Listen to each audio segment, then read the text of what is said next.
Hi guys, so in today's video we're going to be taking a look at the Sagola 3300 GTO 1.8 primer gun with the EPA air cap.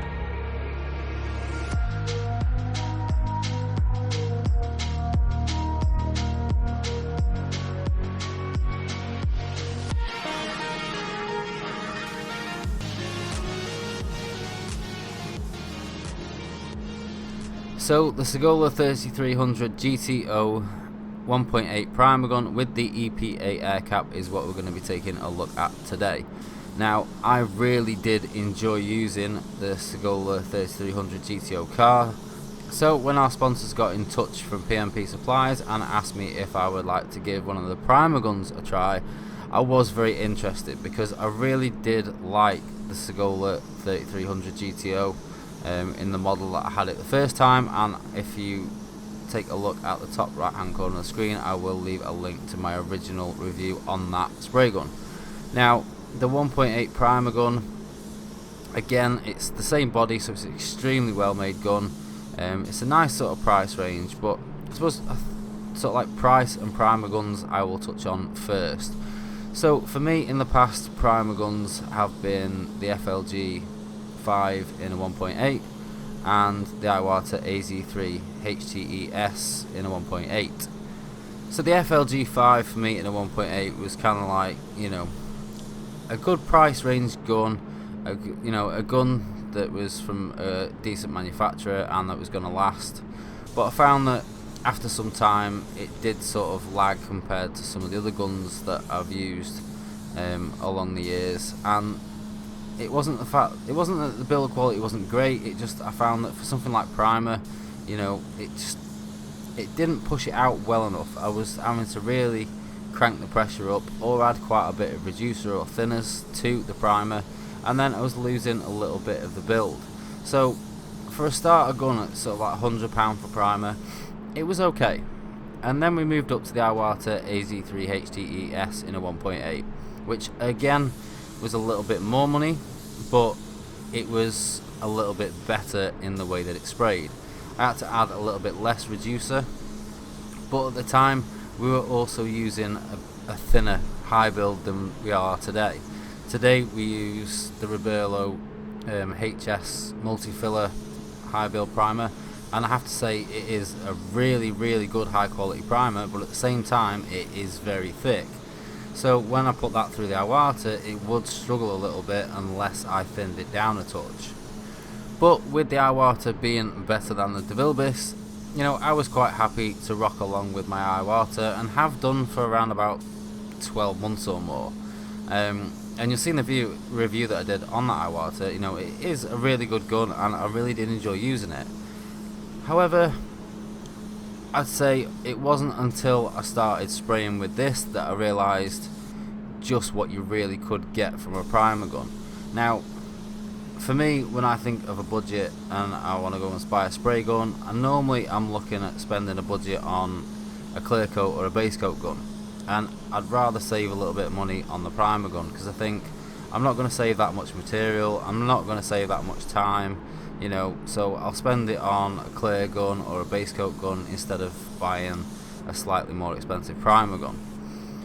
But using this Sagola 3300 GTO in this setup has completely changed my mind on that, and purely for the fact that the first time that I used this, I was rather amazed at just how well this could do the Roberlo HS primer 4:1 with no reducer and absolutely throw it out.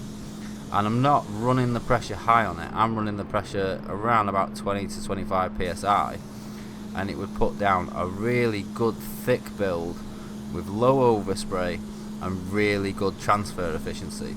And after using this for a month, I've realised just how much less time I am spending in the booth, because rather than having to do 3 or 4 light coats or lighter coats with the Iwata or something like an FLG, I can go in and put 2 really good thick solid coats on with this and leave the primer unreduced, or I can go in and put 3 really good solid coats on with this gun. I'll be in and out of the booth in no time. I'll I genuinely won't be using as much primer because the overspray from this gun is a hell of a lot less compared to any of the other primer guns that I've used in the past, which also means a lot less time for cleanup in the booth.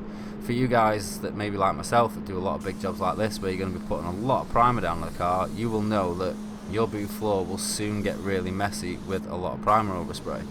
And even after I did this whole job in the booth, we pulled this car out and it didn't take me half as much time cleanup wise to clean the booth up. So again, I'm saving time and money just for something simple like that.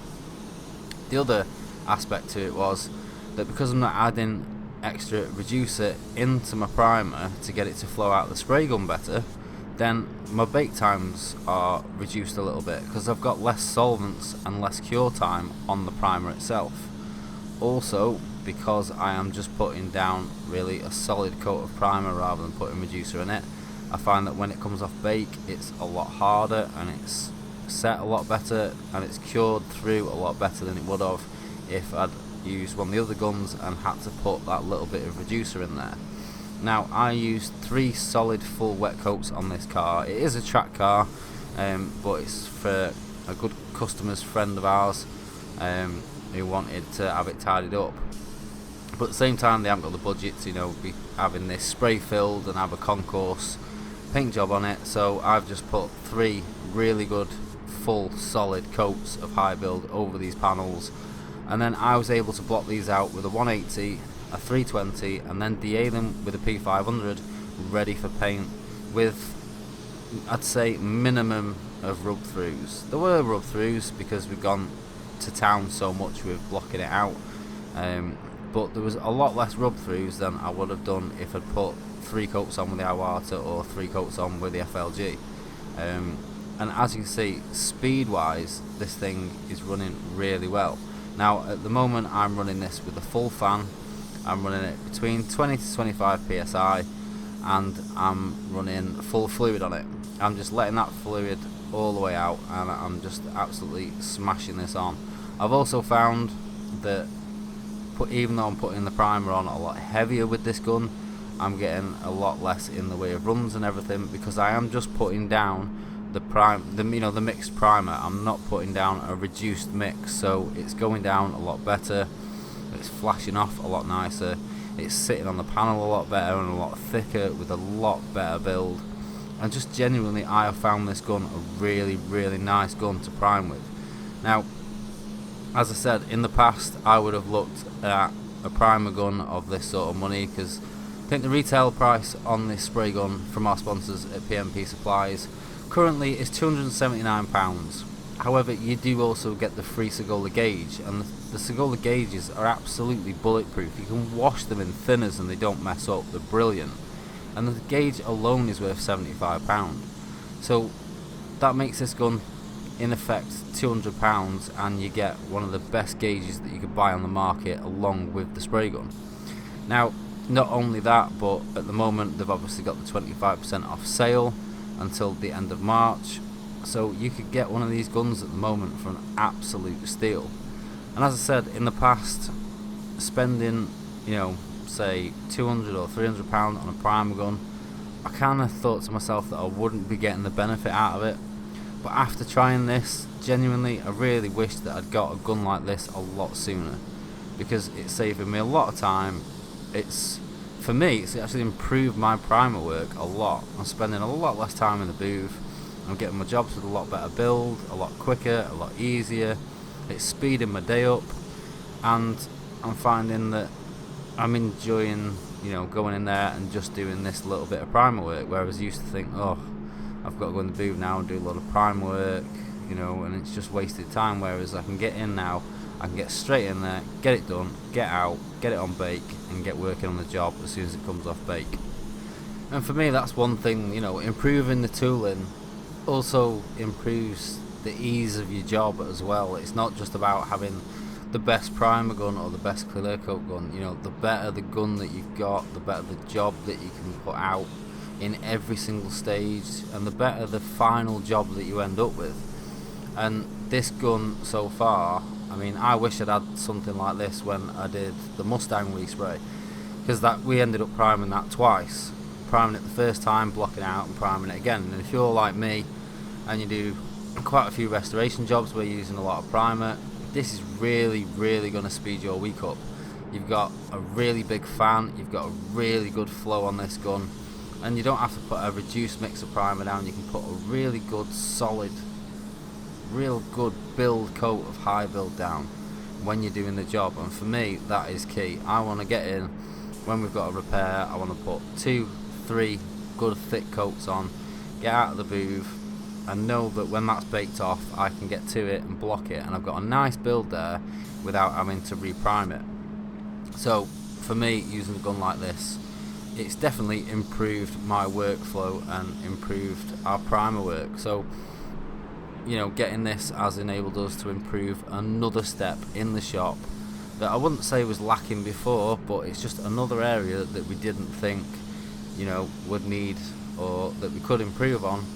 And lo and behold, you know, getting hold of this gun and trying this out, this really has improved yet another stage of the work that we do at our shop. And for me, I'm all for that. So even though I would say that normally this gun is at a price that I wouldn't pay out for, knowing what I know now, I would definitely go out and get one of these guns for doing my primer work. We do a lot of colour coding work on camper vans. It's ideal for that. I can get a real good thick high build over those textured bumpers, ready to sand them out when they come off bake. We do a lot of restoration work. It's something that I could prime a shell within, you know, minutes, rather than having to spend an hour or an hour and a half in and out of the booth all the time. I can just get in, put them really wet coats down. You can see on this bonnet, it's having no issue whatsoever putting a real good thick solid wet coat down. So that's it for this video for today, guys. I hope you've enjoyed my views on this primer gun. I will leave the link in the description to this gun from our sponsors, and also the discount code in the description for you as well. That's it for me for today, guys, and I'll see you again soon for the next one. Bye for now.